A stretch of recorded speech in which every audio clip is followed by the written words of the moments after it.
Hey guys, welcome back. I haven't done a sit down video like this in a while, but today I wanted to talk to you guys about the Pergear 35mm f1.4 Z mount um, lens, which I've been testing around for a little bit, and I use it on my Nikon ZF, which I'm using to film now. On right now, I've got my DX 24 f1.7 on it, and I think it's okay. So yeah, I got this, bought it from Amazon for 199 Australian dollars. Took about a week to arrive. I think it came from China. It's a very small lens, but it's also a very hefty lens. It's made out of metal, and you can tell by the weight that it is a really nice build. I have on it the what is this newer black diffusion 1/4.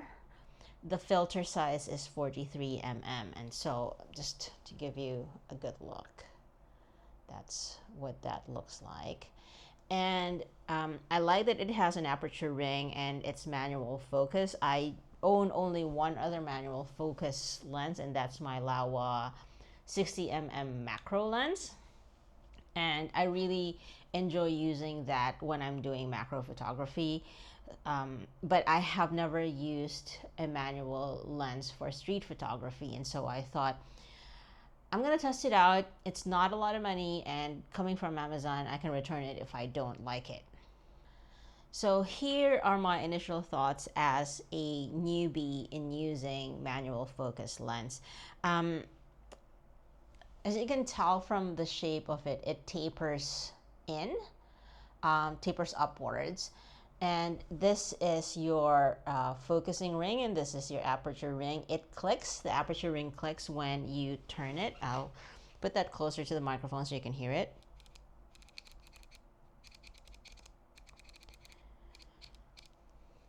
To me, it's got a very satisfying click. The manual focusing is pretty silent, I would say. I'm just not used to such a small lens because I've been using like the 24mm, but also my Viltrox 20mm is a little bit, I guess, girthier would be the word to use. Yeah, so this one is a little bit small, but with my tiny hands, I think it's okay. If you've got bigger hands than I do, then it's probably going to be a bit of an issue. Just being able to grab it like that. I will put this on the camera so that you can see what it looks like against the Nikon ZF, which is another monster of a camera. It is also hefty, built with is it alloy? Yeah, it's made with alloy and brass, and it's really, it really looks good on it, I have to say. In terms of image quality, now I am a hobbyist. I'm not a professional. I'm not gonna do pixel peeping. But in terms of image quality, and I'll put in some pictures here as well as video clips that I took with it the first time I took it out, so that you guys can see what it looks like. But um, I I think it's okay. I don't mind it. I don't think um, what do you call this? It gives me the look that I'm looking for. It's not super sharp. In fact, what I've struggled with, and I don't know if it's because I've never used a manual lens before, but what I struggled with the first time I used it was what I was seeing on the EVF isn't necessarily what I'm seeing on the LCD after I've taken the shot. When I look in the EVF, or the electronic viewfinder of my ZF, I can't seem to determine whether I am already in focus. And I've got the manual focus subject detection on, because the Nikon ZF has got that feature where even if you're using a manual focus lens, it will tell you when you are already in focus, but I think it only does that when it detects an eye. So therefore, animals and humans. But if you're doing sort of like landscape photography or taking pictures of inanimate objects while you're on the street, it has this red box, and maybe you guys can teach me because I don't know if I'm doing this right.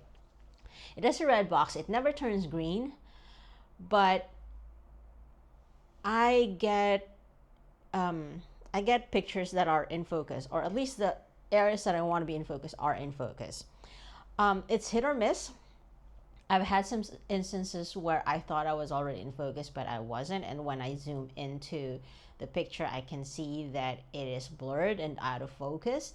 So that's where I kind of struggled with. I wasn't sure if I was getting the right focus. Maybe it's because I'm new to manual lenses. Maybe because my eyes aren't 20/20 vision. But it just, I can't tell on the EVF if I am already getting focus. But when I check the photo afterwards, it's all right. Like, it's in focus. The same with video. I can't tell if the video is already in focus where I want it to focus. But then when I see the outcome, it looks good. And I'll put in some samples as I've mentioned so you guys can see what I'm talking about. But I don't know, maybe I need to calibrate something on my camera, but it just doesn't look like it's in focus when I'm peeping through the EVF, as opposed to if I'm looking at it through the LCD. Please, if you know what's going on, teach me. But anyway, this lens came with a box. It came with a soft pouch, which I really like. It's a really good and well built pouch. I think it's great to sort of like make sure that it's protected. It also came with this lens hood, but I don't use it. And the reason behind it is because I can't put a filter on if I've got the lens hood on. Like, well, I have to put the filter on first and then the lens hood. But the thing is, for some reason, when I've got the lens hood on, because, or maybe I'll show you, the lens hood doesn't actually have any what's the word there? There isn't anywhere for the cap to hold on to. You know how the cap has got these ridges here, and it's supposed to go on to like this filter threads. That's where it's called threads. Yeah, it doesn't have a thread on the lens hood.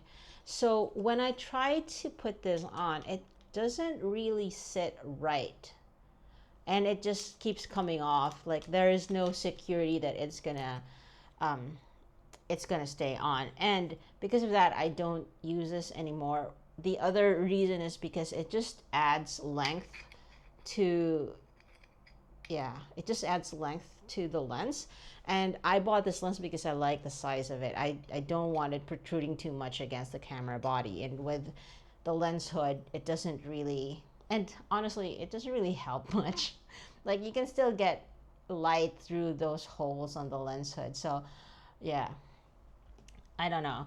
I just don't use it. I don't think it's a very practical thing. I also have found, by the way, because this lens will give you some vignetting. This is a full frame lens, but on my ZF, it has a little bit of vignetting.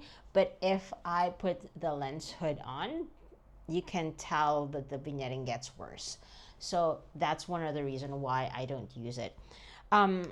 I've seen reviews about this lens before. It does say that wide open, it isn't as sharp as what you would expect a 1.4 to be. But to me, I don't really mind it. In fact, I've even added a black diffusion filter on it because I like to achieve that sort of like softened look.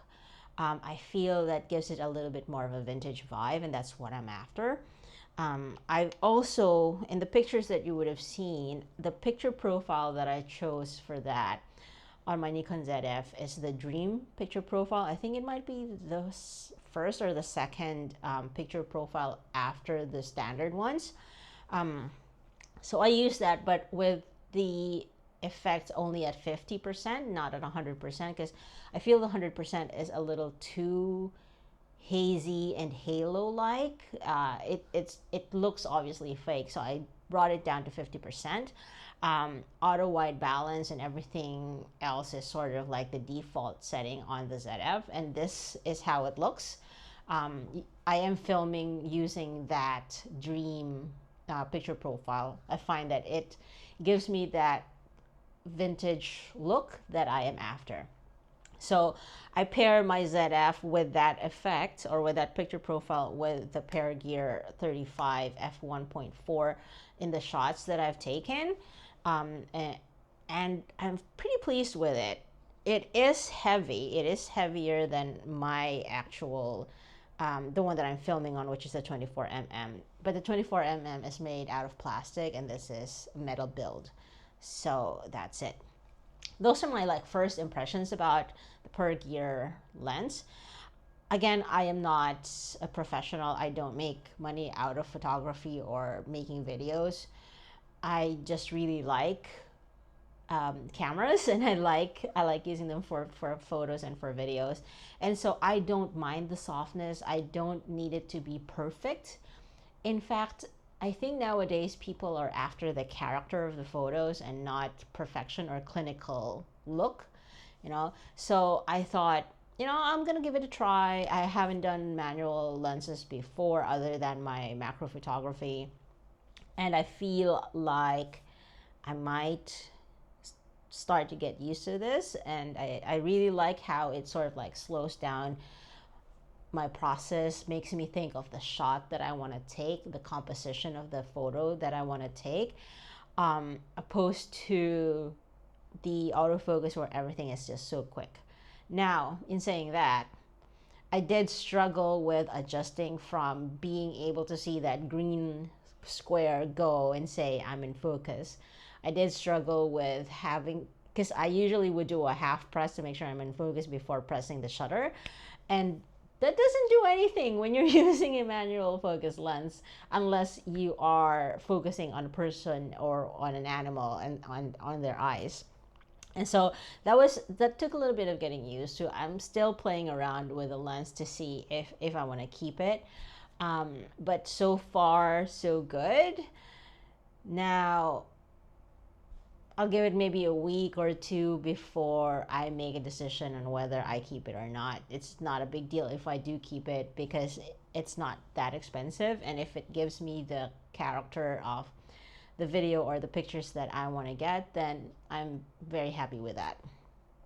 All right. So thanks for watching. Leave me a comment down below if you are interested in seeing or using this lens as well. If you have it, what are your thoughts about it? And if you have any tips for that issue that I have with looking through the viewfinder and not finding it in focus, let me know what I need to do, because I'm very curious.